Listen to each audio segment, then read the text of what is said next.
Ça a été un plaisir de vous parler, de vous répondre, de dialoguer avec vous via Fun Radio. On vous souhaite plein de bonnes choses. Take care, faites attention à vous. Et puis à bientôt, si Dieu le veut, et la caravane passe. Et bonnes vacances à tout le monde, en tout cas. Voilà, salut, on se fait avec les Fuji là. Et Champagne, tu m'accompagnes. Merci Zozo. Hein. Merci Elsa pour ta collaboration. Je salue Doméo. Voilà.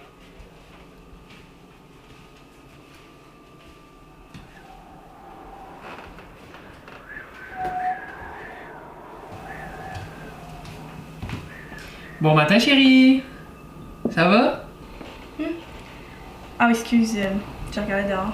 Non, c'est vrai que la météo de ce temps-ci est un peu bizarre là, pour la saison.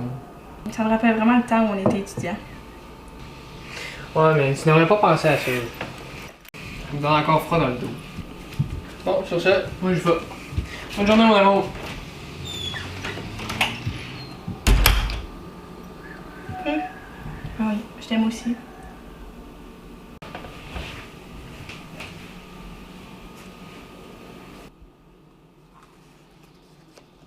Ce matin, les nouvelles, ça me rappelle le 2 octobre 1982.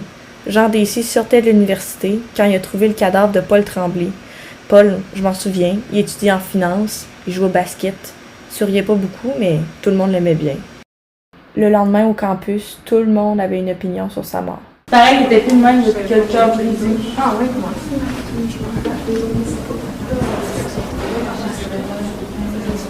Mais c'est sûr que c'est sa blonde qui l'a tué, là, c'était chicané. Ouais, c'est ça. Parce que, tu sais, apparemment, c'est une passion à l'époque. J'entends ça.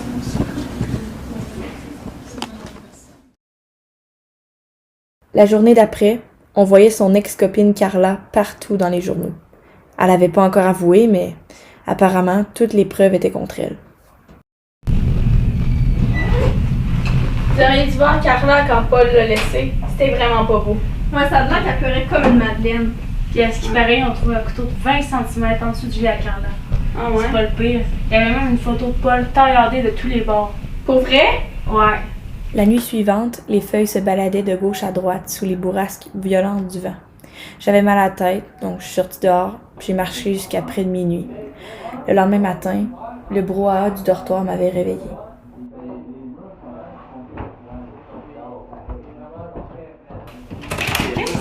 Hey, salut Michel! Salut. Le tueur a fait un autre meurtre. Ils vont pouvoir lâcher Carla. Est-ce qu'elle était en prison quand c'est arrivé? Je sais pas, mais la police est en train de chercher partout sur le campus, là. Qu'est-ce qu'ils cherchent? Ben la tête, le tueur est parti avec la tête! C'était reparti. Juste comme ça, on revivait le même enfer. En plus, tout le monde connaissait Régent Bré. C'était un intellectuel.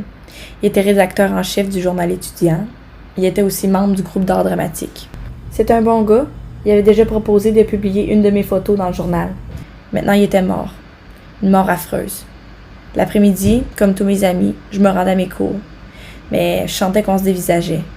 On se saluait plus qu'à l'habitude, mais on se dévisageait parce qu'on guettait le signe qui trahirait l'un d'entre nous. Le tueur était parmi nous, aussi sombre que les nuits, qui devenaient de plus en plus frisquets. Cette fois-ci, il n'y a pas eu d'arrestation. Les policiers n'ont pas trouvé d'ex-copine à blâmer. Mais l'administration avait décrété un couvre-feu qui entrait en vigueur dès 9 h du soir.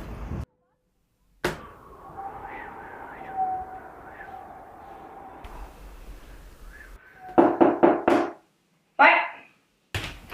Salut Michel, tu fais les nouvelles? Non, quoi?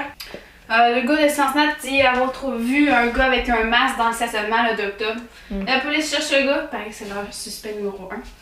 À partir de ce moment-là, la vitesse à laquelle les rumeurs se propageaient était maintenant comme celle de la lumière. Je suis sûre que c'est le prof d'histoire, là. Il y en a qui l'ont viré comme un malade dans son auto. Si bol. En plus, apparemment que ses tripes à Paul étaient rendues genre 10 pieds plus loin que son corps. Tu vois, moi c'est pour ça que je pense que c'est un tueur en série. En plus, il y en a qui auraient vu un gars louche se promener avec un masque. Rendu au 8 octobre, le vent s'était remis à souffler de plus belle. C'est comme si le vent et le tueur avaient décidé de faire alliance pour mieux nous tourmenter. Il va pas tarder à neiger. T'as entendu ça à la radio? Non, t'as jamais entendu parler du vent d'automne, genre? Ben, sûrement, mais ça fait longtemps. Le vent d'automne, dans le fond, là, c'est comme l'été indien, mais c'est vraiment plus rare. Ça arrive à peu près à tous les 10 ans. C'est comme une tempête de neige, mais sans neige. Sûrement juste des légendes. Mais ça te rend pas nerveuse, ça? À part toi pis moi, je suspecte n'importe qui. Quoique, des fois, je me pose des questions sur toi. Bon, ça te tente-tu d'aller à la salle de billard? Je te parie 10 pièces que je te bats en dimanche. Je peux pas. J'ai un script d'horreur à écrire pour mon cours de littérature. Le lendemain, je regretterais pas d'avoir refusé l'offre de José. 17 policiers en civil avaient patrouillé toute la nuit le campus. Pourtant, le meurtrier avait tué l'un des nôtres. Cette nuit-là, Maurice Bouchard fut assassiné par le fou au masque blanc. On a retrouvé des parties de son corps un peu partout dans sa Toyota. À cause de ça, le 10 octobre 1982, on a fait la page couverture du journal. L'administration a aussi décidé de fermer le campus, mais la police n'a jamais rien trouvé. Puis, comme par miracle, le mois de novembre est arrivé. Le meurtrier s'est dissipé avec le vent, puis à la fin du mois, le criminel avait presque été banni des conversations, du moins en public. Mais cette période-là était toujours gravée parmi nous. Mais ce matin, j'ai su que le vent d'automne était revenu. J'ai entendu le sifflement retentir tout près des fenêtres. 8 ans après, l'enfer recommençait. Excuse. Il fait froid, j'ai oublié mon manteau. En passant, t'étais où hier? Parce que t'es pas revenu coucher, là t'en reviens matin comme si rien n'était. Comme si rien n'était. Parce que t'es pas revenu coucher, là t'en reviens comme si rien n'était. Parce que t'es pas revenu coucher. Bon, oublie ça.